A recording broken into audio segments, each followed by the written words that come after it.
मैं आप लोगों को क्लियर कर देना चाहता हूँ, मैं कोई सेबी रजिस्टर्ड नहीं हूँ और मेरे पास जो भी ट्रेडिंग में एक्सपीरियंस है वही एक्सपीरियंस मैं यहाँ पर आप लोगों के साथ शेयर कर रहा हूँ।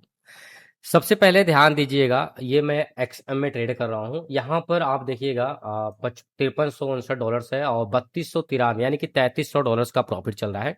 आप 3300 गुणे 90 करना, जितना रुपए आ रहा है उतने रुपए का हमारा यहाँ पर प्रॉफिट चल रहा है। एक बार आप ध्यान रखना, मैं फॉरेक्स में भी ट्रेडिंग कर रहा हूँ, ठीक है।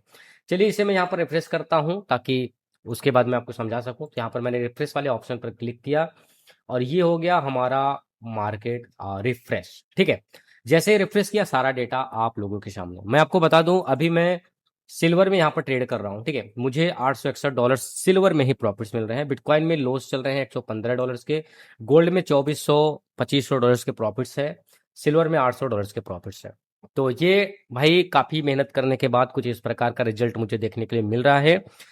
तो चलिए आपको समझाता हूँ किस प्रकार से मैंने मार्केट को देखा और जो कि मुझे यहाँ पर अच्छे प्रॉफिट्स यहाँ पर देखने के लिए मिल रहे हैं। सबसे पहले मैं मार्केट को थोड़ा सा पीछे लेकर चलूंगा ताकि मैं आप लोगों को समझा सकूं। तो यहाँ पर देखिए, जब भी मैं मार्केट में एंट्री करता हूं तो मार्केट को सबसे पहले एनालिसिस करता हूं कि मार्केट आखिर कह क्या रहा है, कर क्या रहा है मार्केट में, भाई किस प्रकार से एंट्री हमारा बन सकता है या नहीं बन सकता है। तो यहाँ पर मैं सबसे पहले रेक्टेंगल लूंगा और यहाँ पर मैं एक लेबल्स यहाँ पर लगा दिया हूँ। ये लेबल्स और एक इसको मैं यहाँ से रिमूव कर देता हूँ रेड वाले का, और ये लेबल्स अब आपको समझ में आएगा ये मैं लेबल्स क्यों लगाया हूँ। ये लेबल्स लगाने का सबसे मेन मकसद ये है कि यहाँ पर एक ऑर्डर ब्लॉक्स है, ठीक है। और इसे आप ऑर्डर ब्लॉक भी बोल सकते हो और काफी समय से मार्केट यहाँ पर एक रेंज में फंसा हुआ है, मतलब मार्केट साइडवेज है।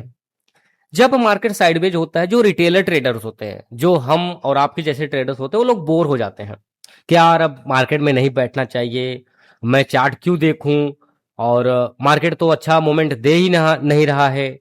तो ये हम लोगों का सबसे गलत ये होता है कि भाई हम लोग मार्केट नहीं देखते हैं। और इसी में जो स्मार्ट मनी ट्रेडर्स होते हैं, एसएमसी स्मार्ट मनी कॉन्सेप्ट, ठीक है, वो लोग इसमें सबसे अच्छा प्रॉफिट्स बनाते हैं, लोगों का एसएल हिट कराते हैं, ठीक है। तो आपको जब भी मार्केट साइडवेज दिखे तो आप समझ जाना, अगर साइडवेज से मार्केट या तो ब्रेकआउट हुआ, ब्रेकडाउन हुआ, तो अच्छा खासा यहां पर मार्केट में ट्रेंड मिलने वाला है, ठीक है। तो अब मैं समझाता हूं, मार्केट काफी समय से आप देखोगे तो यहां पर क्या था, साइडवेज था। अब मैंने पिछले वीडियो में आपको बताया था कि सपोर्ट रेजिस्टेंस क्या होता है। तो यहां पर देखिए, ये सपोर्ट है, ये आपका रेजिस्टेंस है, ये आपका सप्लाई जोन है, ये आपका डिमांड जोन है। डिमांड का मतलब खरीदना, सप्लाई का मतलब बेचना, ठीक है। मार्केट यहां पर भी साइडवेज ही था।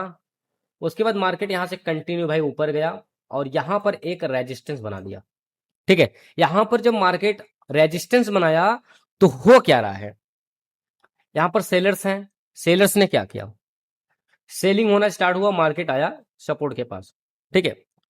सपोर्ट के पास आया और यहां से बाइंग होना स्टार्ट हुआ, मार्केट कहां गया, रेजिस्टेंस के पास। लेकिन ध्यान दीजिएगा, इसके पीछे का ये जो लेवल्स है ये ब्रेक नहीं हुआ है। जब तक ये लेवल ब्रेक नहीं होगा, इसका पर ब्रेक नहीं होगा, तब तक हम बाय लॉन्ग का ट्रेड प्लान कर ही नहीं सकते, क्योंकि भाई कंफर्मेशन भी तो जरूरी है, बिना कंफर्मेशन का ट्रेड हम क्यों करें। उसके बाद देखो मार्केट डाउन में आया और फिर से मार्केट गया रेजिस्टेंस के पास, और इस बार इसने कोशिश किया कि पिछला हाई ये ब्रेक कर दे, पिछला हाई ये ब्रेक कर दे, लेकिन ये ब्रेक बिल्कुल भी नहीं कर पाया। अब मार्केट फिर से आया यहां पर सपोर्ट के पास, और सपोर्ट के पास आप ध्यान से समझिएगा लोगों ने क्या किया। यहां पर लोगों ने क्या किया, यहां पर सेलिंग होना स्टार्ट हुआ दबा करके, और मार्केट का ये पिछला लो जितने लोगों ने देखा कि भाई ये तो ब्रेक हो गया, लोगों ने यहां पर क्या किया, सेल शॉर्ट का ट्रेड प्लान कर दिया। जो बिगिनर्स है, जिसे कुछ पता ही नहीं है, मार्केट ऊपर गया बाय लॉन्ग कर लिए, मार्केट डाउन में गया सेल शॉर्ट कर लिया, वो लोग क्या किए, वो लोग यहां पर सेल शॉर्ट का ट्रेड प्लान कर लिए। जबकि आप यहां पर मार्केट का अगर पीछे का स्ट्रक्चर देखोगे तो ये आपका एक लोअर स्विक बन रहा है, जो आपको बार बार चीख चीख कर बता रहा है कि जब तक ये लेवल ब्रेक ना हो तब तक आप सेल शॉर्ट का ट्रेड प्लान ही मत करो। अब अगर इसको देखोगे तो यहां पर, ठीक है, तो लोगों ने क्या किया, यहां पर सेल शॉर्ट का ट्रेड ट्रेड जैसे ही प्लान किया, तो यहां पर जो स्मार्ट मनी लोग थे, ठीक है, जो बड़े ट्रेडर्स थे, क्या किया पता है, लिक्विडिटी पहले यहां पर स्विप किए और उसके बाद मार्केट को बहुत ही तगड़ा ऊपर लेकर चले गए, सबका एसएल खत्म। ठीक है। और फिर से देखो मार्केट यहां से रिवर्स किया और रिटेस्ट करने के लिए यहां पर आया था, देखिए रिटेस्ट करने के लिए यहां पर आया, बट मार्केट यहां से सीधा रिवर्स। अब उसके बाद देखो एक बड़ा सा कैंडल आपको यहां पर मिलेगा जिसे हम बोलते हैं फेयर वैल्यू गैप। देखिए मैं आपको दिखाता हूं, इसका आप ये कीजिए और इसका आप यहां पर ये कीजिए। देखिए ये क्या, ये गैप भरने के लिए कैंडल कोई आया है? नहीं आया ना, तो इसे हम बोलते हैं फेयर वैल्यू गैप। अब देखिए इसका अपर वीक ये है और मार्केट ने यहां पर अच्छे से इसे ब्रेक कर दिया। जब मार्केट ने इसे ब्रेकआउट किया, ब्रेकआउट स्ट्रक्चर हुआ, तो मार्केट कंटिन्यू ये बता रहा है कि मार्केट बुलिश है। ठीक है, मार्केट क्या है? मार्केट बुलिश है। अब प्राइस एक्शन भी आपको चीख चीख कर क्या बता रहा है? देखिए प्राइस एक्शन आपको क्या बता रहा है? हाइयर्स लो, हाइयर्स लो, हाइयर्स लो। ठीक है, हाइयर्स लो मतलब हाइयर्स लो बनाते हुए मार्केट अप ट्रेंड के साइड जा रहा है। अब मैं आपको कई बार बोलता हूं, ट्रेंड योर फ्रेंड। मार्केट अगर अप ट्रेंड है तो आप सेल शॉर्ट के साइड मत जाइए। अगर मार्केट अप ट्रेंड है तो आप भी कोशिश करो कि अप ट्रेंड के साथ जाओ। अगर मार्केट डाउन ट्रेंड है तो डाउन ट्रेंड के साथ जाओ आप। फेयर वैल्यू गैप अगर मैं आपको दिखाऊं तो एक फेयर वैल्यू गैप आपको मैंने यहां पर दिखा दिया, एक फेयर वैल्यू गैप आपको यहां पर देखने के लिए मिलेगा। फेयर वैल्यू गैप बहुत ही अच्छा मार्केट में काम करता है और ये आप जो जोन देख रहे हो इसे आप ऑर्डर ब्लॉक बोल सकते हो। बहुत ही तगड़ा ये ऑर्डर ब्लॉक है जो यहां पर लिक्विडिटी स्वीप हुआ और उसके बाद मार्केट कंटिन्यू यहां से बड़े बड़े कैंडल्स बना करके ऊपर चले गए। ठीक है, अब मैं थोड़ा सा चार्ट को इस साइड करता हूं ताकि मैं आपको और भी अच्छे से समझा सकूं। देखिए अब मार्केट जब यहां पर आया तो भाई मैं क्या करूंगा, यहां पर एक लगा दूंगा ट्रेड लाइन। ठीक है, और एक मैं यहां पर भी लगा देता हूं। अब देखिए हमने एंट्री बाय लॉन्ग का कहां पर किया? देखिए मार्केट कंटिन्यू, इसके पीछे मैंने आपको भी एनालिसिस करके बता दिया कि मार्केट कंटिन्यू अप ट्रेंड था। अब जैसे ही मार्केट यहां पर पहुंचा ना भाई, मैंने यहां पर क्या किया, बाय लॉन्ग का ट्रेड लगा दिया। देखो बाय लॉन्ग का ट्रेड लगा दिया, लेकिन एक बिगिनर क्या करता है, एक बिगिनर क्या करता है कि जैसे उसका लॉस होना स्टार्ट हो जाता है तो वो क्या करता है भाई, मार्केट से निकल जाता है। कई बार तो लोग निकल जाते हैं, लेकिन मैं आपको यही कहूंगा कि आप अपना स्टॉप लॉस टारगेट वहां पर मेंटेन करके रख के चलिए ताकि आपको वहां पर प्रॉफिट्स होने के चांस ज्यादा रहे। अब जैसे ही मैंने यहां पर बाय लॉन्ग का ट्रेड प्लान किया तो आप अगर ध्यान से देखोगे तो यहां पर एक यम पैटर्न बन गया, यम पैटर्न बन गया जो भाई ये कह रहा है कि अब मार्केट डाउन में आएगा। और मार्केट आया डाउन में, यहां पर आया, और लेकिन मेरे अंदर और मेरा एनालिसिस, मुझे बहुत भरोसा था कि मार्केट अगर कंटिन्यू अप ट्रेंड है तो मार्केट अप ट्रेंड ही होगा और ये जो मार्केट डाउन में आ रहा है कहीं कहीं लोगों का एसएल खाने के लिए आ रहा है। ठीक है, ये एसएल खाने के लिए आ रहा है। अगर मैं अपना स्टॉप लॉस यहां पर लगाता तो मेरा भी स्टॉप लॉस चला जाता, लेकिन मैं इसमें अपना स्टॉप लॉस नहीं लगाता। आपको मैं रिकमेंड करूंगा कि आप स्टॉप लॉस लगा कर चलो क्योंकि आपके पास कैपिटल बहुत कम है। ठीक, अब देखिए उसके बाद फिर से मार्केट में क्या हुआ, यहां पर मैंने आपको बताया fair value gap. Fair value gap यहां पर जब हुआ मार्केट में समझ में आ गया भैया अब मार्केट कंटिन्यू अप ट्रेंड होगा, बट ये वाला इसका पिछला जो अपर वीक है ये ब्रेक होना चाहिए।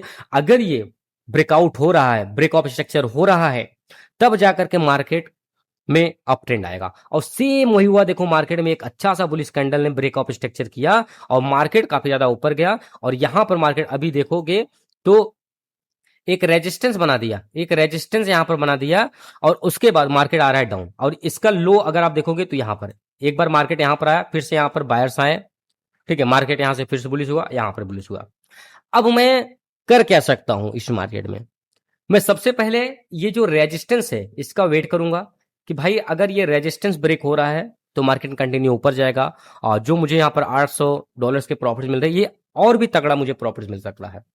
बट अगर मार्केट में ये लेवल ब्रेक हुआ ना तो भाई मैं कहीं न कहीं अपना कुछ भी प्रॉफिट बुक करूंगा या फिर मैं इस बार अपना स्टॉप लॉस यहाँ पर रख दूंगा। तो चलिए अभी मैं यहाँ पर अपना स्टॉप लॉस सेट ही कर देता हूँ। मैं अपना स्टॉप लॉस यहाँ पर सेट कर दिया और टारगेट में लेकर के चलता हूँ कम से कम यहाँ पर 1:2 का रिस्क रिवार्ड। अब यहाँ पर देखिए मैंने क्या किया, अगर मार्केट यहाँ तक गया तो मुझे $1705 के प्रॉफिट्स हो जाएगा ऑटोमेटिक। और अगर मार्केट इस लेवल को ब्रेक किया, डाउन में आ गया तो मुझे $700 का लॉस हो जाएगा। अभी प्रॉफिट कितना चल रहा है, $870 का। तो ये क्या होता है, ये होता है प्राइस एक्शन देखना, स्मार्ट मनी कॉन्सेप्ट देखना, सपोर्ट रेजिस्टेंस देखना, कैंडल देखना। देखिए मार्केट में बहुत सी चीजें होती है जो आप देख करके मार्केट में अगर एंट्री कर रहे हो तो आपको प्रॉफिट्स यहां पर मिल सकते हैं। लेकिन मैं फिर से आपको बताना चाहूंगा, मैं कोई भी सेबी रजिस्टर्ड नहीं हूं और ये वीडियो सिर्फ एक एजुकेशन पर्पस के लिए मैं बनाया हूं। और जब भी आप ट्रेडिंग करना, सीख कर ही करना। और सीखना चाहते हो तो मुझे भाई सब्सक्राइब कर लो। और अगर आप चाहते हो इस सीरीज को मैं कंटिन्यू करता चलूं तो आप लाइक करो, प्यारा सा कमेंट करो, सब्सक्राइब कर दो। तो चलिए मिलते हैं और नेक्स्ट वीडियो में, तब तक के लिए दीजिए हमें इजाजत। बाय बाय, धन्यवाद।